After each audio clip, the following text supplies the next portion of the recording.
Hello friends, हमारे channel पर आपका फिर से स्वागत है। इडियम ऑफ फ्रेजेस की जो सीरीज़ स्टार्ट की हुई है, तो उसमें आज हम बात करने वाले हैं लेटर एम की।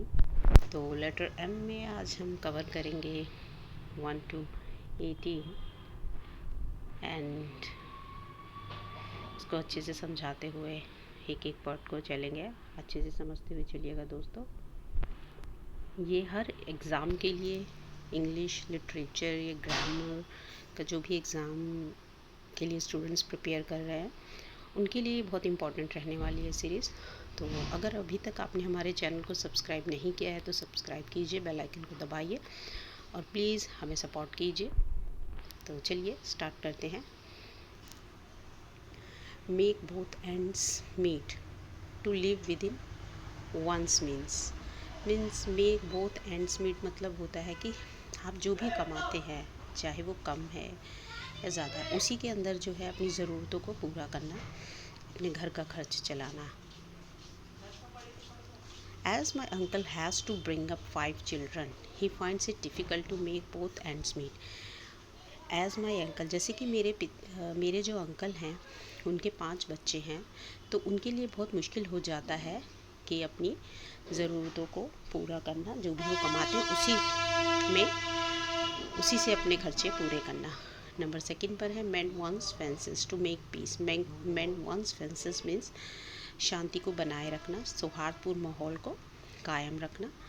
It is high time for the two brothers, ये एक सही समय है दोनों भाइयों के लिए। टू बैरी द हैचेट भी इसका मतलब यही होता है कि आपस के झगड़ों को ख़त्म कर देना। एंड मेंड देयर फेंसेस, और शांति बनाए रखना।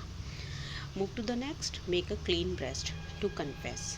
Make a clean breast means किसी भी अपने गुनाह को कबूल करना, अपने सिन को एक्सेप्ट करना। When asked by the magistrate sternly होता है बड़े ही सख्ती के साथ। जब मजिस्ट्रेट से बहुत सख्ती से पूछा गया, the thief made a clean breast of the whole crime, जो चोर था उसने अपने सारे गुनाह को कबूल कर लिया। Make amends to give compensation. Make amends means किसी भी कोई कार्य किया, कोई गलती हुई है तो उसके बदले में कंपनसेशन होता है, जुर्माना होता है, वो दिया जाता है। The government made amends to the family for the loss of their earning member in the war. Government ने, सरकार ने क्या किया कि जो वार में, युद्ध में जो उनके फैमिली का एक कमाने वाला एक लौता मेंबर था वो चला गया, तो सरकार ने उन्हें कॉम्पनसेशन दिया, यानी उन्हें इसके बदले में पैसे दिए, इसके बदले में हर्जाना दिया। हर्जाना भी इसमें कह सकते हैं, कॉम्पनसेशन जुर्माना को हर्जाने को आ जाता है, ताकि जो है कुछ फाइनेंशियली हेल्प हो सके।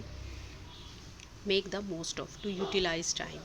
Make the most of to utilize time, समय का सही सदुपयोग करना।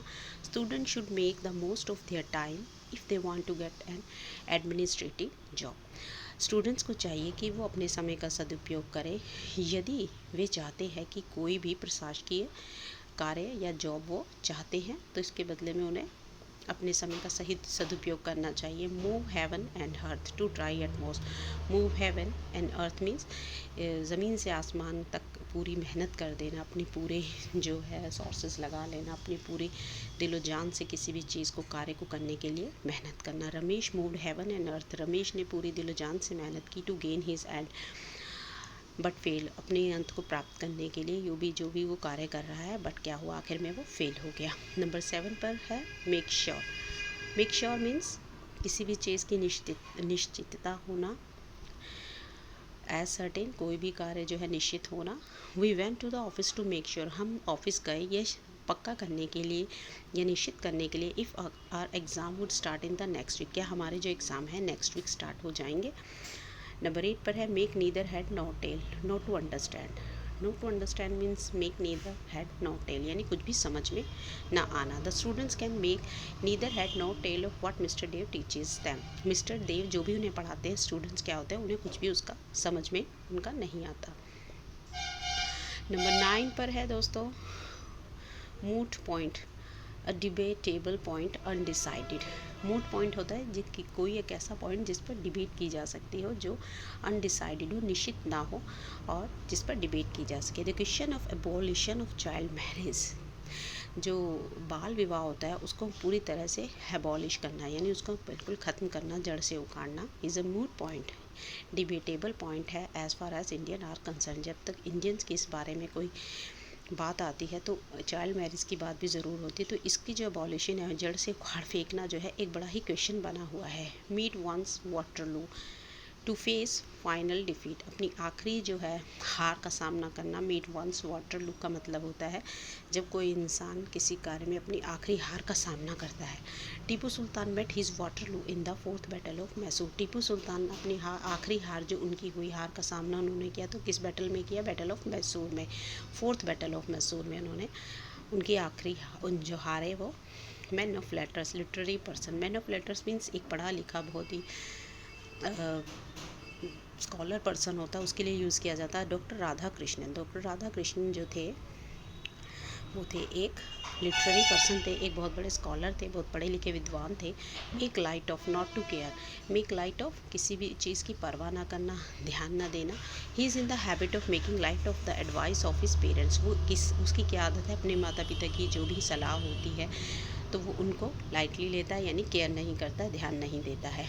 Midas touch, to touch which turns anything into gold. Midas touch होता है जब कोई भी एक ऐसा टच जिसके टच करते ही कोई भी जो चीज़ है वो गोल्ड में चेंज हो जाती है, सोने में बदल जाती है। Our manager seems to be gifted.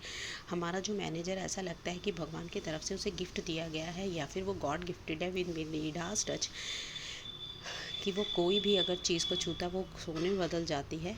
Because he is capable of selling every product. अब किस मामले में है? क्योंकि अगर वो कोई भी जो प्रोडक्ट है उसको सेल करने के योग्य है, यानी कि वो जब भी कोई प्रोडक्ट लाता है तो उसको बेचकर ही आगे बढ़ता है। Man of parts, a man of qualities. एक मैन ऑफ पार्ट्स यानी जिस इंसान के अंदर बहुत सारी क्वालिटीज़ होती हैं, योग्यताएं होती हैं, उस इंसान के लिए ये फ्रेज यूज़ किया जाता है दोस्तों, मैन ऑफ पार्ट्स। और principal is a man of parts. हमारे जो प्रिंसिपल है वो योग्यता से भरे हुए हैं and is respected by all and one, और वह सबके द्वारा उनकी जो है इज़्ज़त, बहुत इज़्ज़त की जाती है। नंबर 15 पर मीली माउथ्ड। मिली माउस सॉ स्पोकन। मिली माउस जो इंसान बहुत ज़्यादा सॉ स्पोकन होता है, बहुत ही कहते हैं ना मृदुभाषी है, बहुत ही मीठा बोलता है, बहुत ही पोलाइट बात करता है। अ मिली mouthed shopkeeper is always successful. जो शॉपकीपर बहुत ज़्यादा मीठी बोलते हैं, मीठी भाषा बोलते हैं, नरमी से अपने जो कस्टमर से बात करते हैं, वो हमेशा क्या रहते हैं? सक्सेसफुल रहते हैं। Number 16 man of straw, a weak person. एक कमज़ोर इंसान, जो जिसके अंदर क्वालिटीज़ कम होती हैं, जो इंसान हर मामले में जो होता है वीक होता है। तो king being a man of straw, एक जो किंग है उसे एक man of straw, weak person होना चाहिए है। The king being a man of straw, ये जो किंग है एक अभी वीक पर्सन है, इस वजह से हिज ऑर्डर्स वर ऑफन डिसऑबर्ड। उसके जो भी ऑर्डर वो पास करता है कोई सब उसकी अवज्ञा करते हैं, कोई उनको नहीं मानता है। क्यों? क्योंकि जो राजा है वो एक मैन ऑफ स्ट्रॉ है, यानी एक वीक पर्सन है। Means matters, hide the truth and pretend. Means the matter यानी मामले को दबाना, सच को छुपाना और ऐसे जाहिर करना जैसे कुछ हुआ ही नहीं हो। Tell the truth to your parents, अपने माता पिता को सच बताइए। Because it does not pay to mince the matter, कि मामले को छुपाने से आपको कुछ लाभ नहीं होगा, कोई फ़ायदा नहीं होगा। तो लास्ट जो है आज की इस वीडियो में number 18, idiom of phrase mare's nest, a false invention.